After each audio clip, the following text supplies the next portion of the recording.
So, actually, yung CKD, Ah, Huwag po kayong mag-alala, sir. Ako po bahala sa inyo. Gaganda po ulit ang balat ninyo. sige, sana maayos mo pa ang balat ko. Kapag naayos na ang balat ko, makakaharap na ako sa mga tao ng may tiwala sa sarili, kaya kailangan ko maayos ito para sa aking kumpanya. Hindi lang pala mukha, pati pala katawan niya kailangan ayusin. Mukhang magagamit ko lahat ng karayom ko dito, ha? Manila ako, Wow, ang be. galing. Naayos niya ang mukha, pati ang katawan ko, mahusay. Totoo nga ang sabi ng iba, siya ang pinakamagaling dito. Ngayon naman, katawan naman niya ang aayusin ko. Mukhang malaki, kikitain ko dito. Nasubok ang galing ko sa pag-aayos ng balat, eh. Hindi talaga ako nagkamali na pumunta ko dito para ayusin ang balat ko. Kala ko kahit anong yaman ko, di na maaayos balat ko. Kaya pa pala. Hello, Ay, babe. nakatapos din. Napagod ako dun. Ang dami ko karayom na nagamit. Buti nagkasya. Sana naman malaki ang tip na matanggap ko. Ngayon, magagawa ko na ang trabaho ko. Maipapakita ko na ang mukha ko nang hindi nahihiya sa harap ng maraming tao.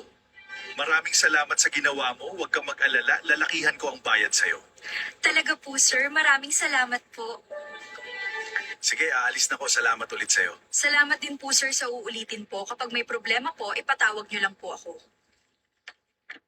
Ngayon, ito na ang tamang panahon para makita ng lahat na ako ang chairman at CEO na #1 na kumpanya ng bansang ito.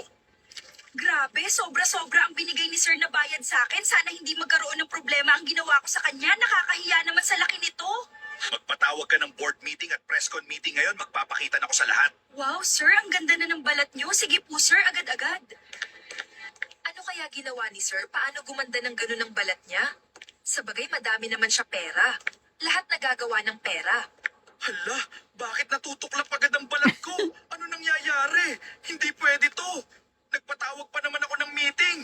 May number ka ba ni Apolita yung umayos ng balat ko kanina? Ay, boss, wala po. Pero alam ko naman po balikan yung lugar niya. Ah, ipatawag mo ngayon din si Apolita. Kailangan niya ayusin to. May meeting pa naman ako ngayon, meron. Puntahan mo siya.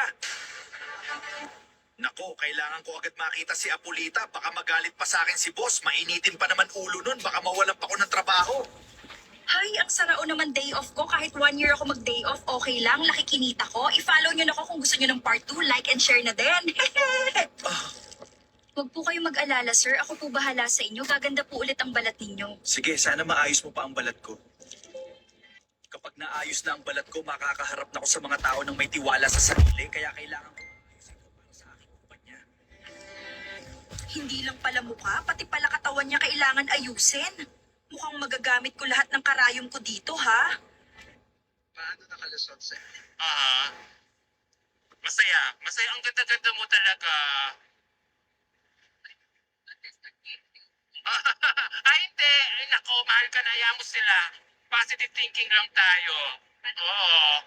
One thing I'm telling in a Filipino, na dapat bago mag-score yung success, kailangan sumigaw tayo ng sabay-sabay. Oo, feeling ko. Hindi minsan yung pagsigaw namin. Tapos, hindi ba, sumisigaw na sa harap na kayo, tapos na sila mag-score. Okay, sabi ko, kailangan i-meeting lahat ng mga Filipino class. Kasi nga, may ano pa rin yun, may ano sa scoring. Pero can you give a message to all your fans na support? Okay. Maybe proud to naman sa work. I know a lot of parents do that, but some of the parents don't right now. Hindi pa tapos ang laban. Laban pa rin. Hindi pa tapos ang laban. Ano naman, ang sleepers are back to zero. So, ang laban nasa finals pa. Sabi na rin, sa sunod na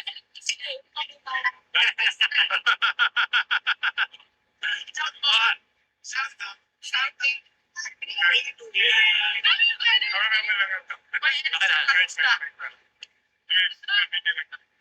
Yeah, because I love both your fighting spirit. Kahit na, Good night, babe.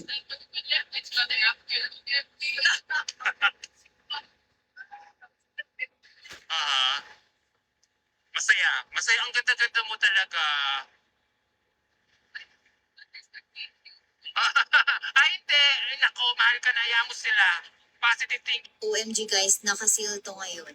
ang mahal-mahal nito sa mall pero dito may pa-discounted price si seller. Kaya sa mga user natin dyan ng